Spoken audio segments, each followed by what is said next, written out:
दोस्तों, आज की ये मोरल कहानी सुनकर आपको बड़ा मजा आएगा।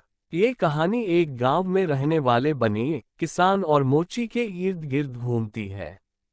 एक गांव में एक बनिया ने 100 रुपए एक किसान को इन्वेस्टमेंट के तौर पर दिए थे। यानी कि किसान को पैसों की जरूरत थी और यह बात जानने पर बनिए ने खुद सामने चलकर उसे 100 रुपए ऑफर किए थे और कहा था कि तुम इनसे जो भी अपने खेत में फसल उगाओगे उससे मुझे कुछ हिस्सा दे देना। इसी गांव में रहने वाला चमार किसी भी तरह अमीर बनने के सपने देखा करता था। चमार ने कई लोगों से पूछा और अलग अलग तरीकों से जानने की कोशिश की कि आखिर अमीर बना कैसे जाता है, लेकिन कोई भी उसे संतोषजनक जवाब नहीं दे पाया। चमार हमेशा देखता था कि बनिया बड़े ठाठ बाट से जीता है। उसके पास वह सब कुछ है जो इंसान को चाहिए होता है, यानी कि उसकी नज़र में बनिया अमीर था। एक बार चमार के मन में विचार आया, क्यों ना मैं बनिए के जैसा ही सब कुछ करूं, तो मैं भी उसके जैसा अमीर हो जाऊंगा। उस दिन के बाद चमार ने बनिए पर नजर रखना शुरू कर दिया और वह देखता कि बनिया कैसे अपनी जिंदगी जीता है और क्या क्या करता है।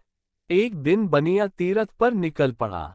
उसके पीछे पीछे नजर रखते हुए चमार भी निकल पड़ा।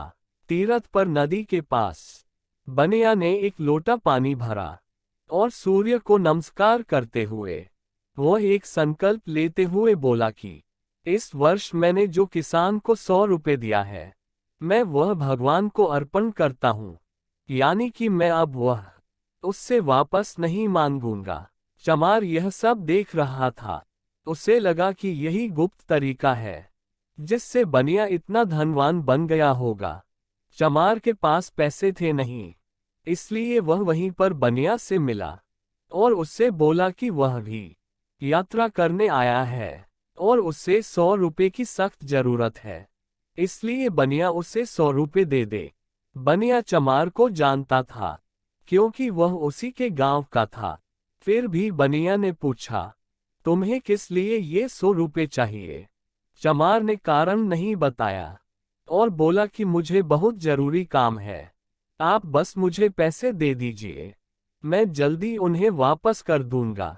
बनिया ने चमार को 100 रुपए दे दिया और वहां से चला गया। बनिया के जाने के बाद चमार ने भी वही किया जो बनिया ने किया था, यानी कि उसने एक लोटा पानी लिया।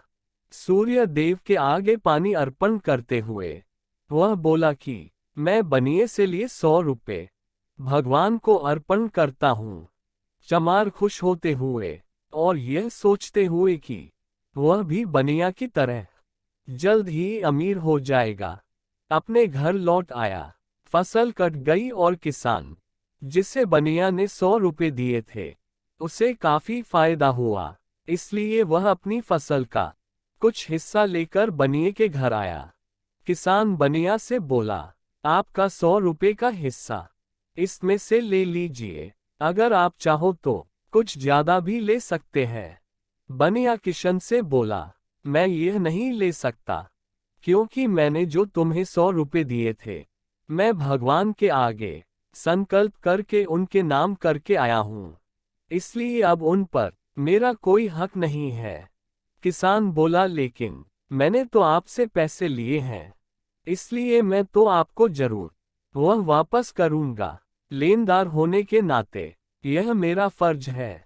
बनिए ने किसान से कहा, देखो इस हिस्से को मैं ले नहीं सकता और तुम देना चाहते हो तो एक तरीका है, तुम इस हिस्से को किसी गरीब को दे दो या अपने रिश्तेदारों को दे दो। ऐसा करने से तुम्हारा फर्ज भी अदा हो जाएगा और मेरा संकल्प भी नहीं टूटेगा। ये सब होते हुए चमार भी देख रहा था। किसान के जाने के बाद बनिए की नज़र चमार पर पड़ी। उसे देखते ही बनिया बोला, क्यों भाई, मेरे 100 रुपए वापस नहीं करने हैं क्या? चमार बोला, कैसे वापस करूं? मैंने वह 100 रुपए भगवान को संकल्प करके उनके नाम कर दिए हैं, बिल्कुल आप ही की तरह। चमार की बात सुनकर बनिया हंसने लगा और बोला, कैसी मूर्खों जैसी बात कर रहे हो। पैसे वह अर्पण किए जाते हैं जो किसी को दिए हो, वह नहीं जो किसी से लिए हो। किसी से लिए हुए पैसे वापस समय पर दे देना, ये लेने वाले की जिम्मेदारी होती है। इसलिए तुम मुझे मेरे 100 रुपए वापस दे दो, वरना मैं उससे जोर जबरदस्ती करके भी ले सकता हूँ। फिर क्या था, चमार करने गया था नकल, लेकिन अपना नुकसान करवा बैठा। आज की यह कहानी हमें सिखाती है कि हम दूसरों के काम को सिर्फ दूर से देखकर सफल नहीं हो सकते। बिना पूरी जानकारी अगर हम उनके नकल करने की कोशिश करते हैं तो गलतियां होती है और नुकसान भी। इसलिए कोई भी काम या रास्ता बिना जांचे परखे अपनाना नहीं चाहिए। दोस्तों, आपको इस कहानी से क्या सीख मिली, हमें कमेंट करके बताइए। कहानी अच्छी लगी तो लाइक कीजिए और अपने दोस्तों को शेयर कीजिए, और ऐसी ही कहानियों के लिए हमारे चैनल को सब्सक्राइब कीजिए।